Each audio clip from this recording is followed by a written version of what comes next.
စားကောင်းတဲ့စားပြမှာဟိုလိုမကြော်နဲ့အောင်တော့ခဏနော်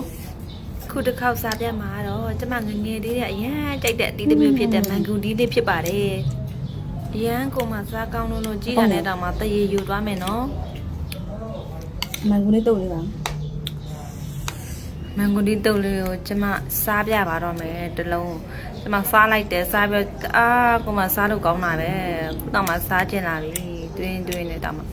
လဲကျမအားမရသေးဘူးနောက်တစ်လုံးတော့ပြန်ထပ်စားအောင်မှဖြစ်ပါတယ်တရေယူရနော်ကြည့်ရတဲ့တောင်မှနော်ဆက်လဲဆက်တယ်ကောင်းလဲကောင်းတယ်ကျမအရတာလေးကိုခံလိုက်စားလိုက်နဲ့ကျမစားနေတာပေါ့နော်ရှင်တို့လည်းကျမကျွေးစီပါတယ်စားဘူးတဲ့လူတော့ရှိမှာပါနော်မစားဘူးတဲ့လူတော့ကျမကျွေးကျင်တယ်လို့ပြောတာပါ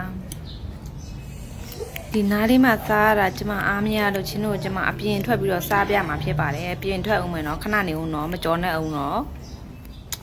ကဲအခုကျမအပြင်ရောက်သွားပါပြီကျမအပြင်မှာစားပြအောင်မယ်နော်ကြည့်အောင်နော်ရှင်တို့ကျမရုပ်ချောချောလေးနဲ့စားပြမှာဖြစ်ပါတယ်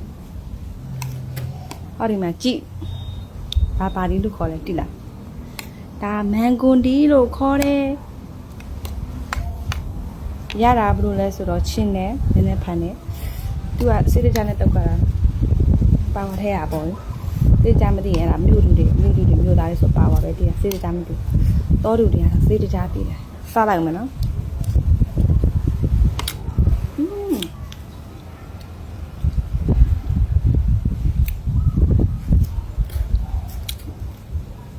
အောင်တယ်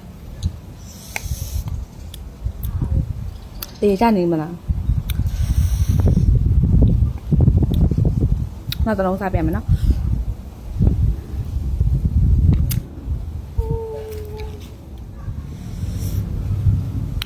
ရမ်းစားတော့ကောင်းမကုတ်တော့မကြ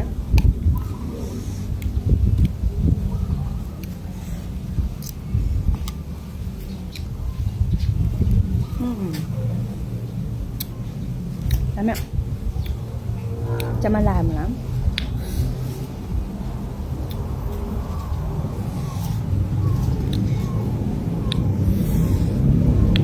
ကြည့်ပြရင်လည်းခုပြောတော့အောင်နော်ဒီမဲ့ကျမရဲ့ဗီဒီယိုလေးကိုလည်းဆုံးအောင်ကြည့်ပြီးတော့တခုခုမှတ်တော့ပါအောင်နော်နောက်လည်းကျမဒီ daily blog လေးတွေတင်ပါအောင်မယ်အားလုံးကိုချစ်တဲ့တတထားလိုက်ပါဦးမယ်ဟယ်လိုမင်္ဂလာပါအခုကတော့အတိတ်တကောင်မှဖြစ်ပါတယ်ဘာဒီလဲဆောက်ကြည့်တော့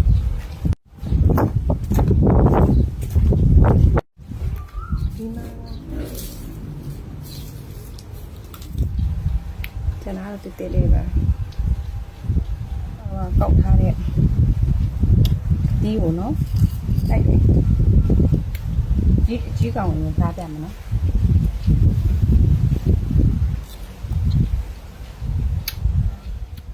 အဆောင်စားရရတာပဲ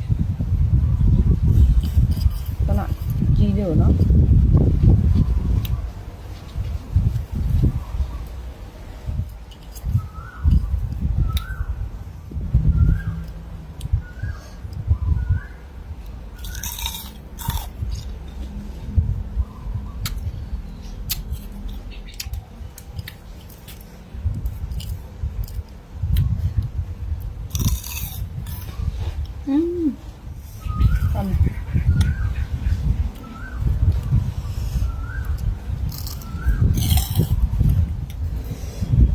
တေးကောင်လေးမကြံတော့ရ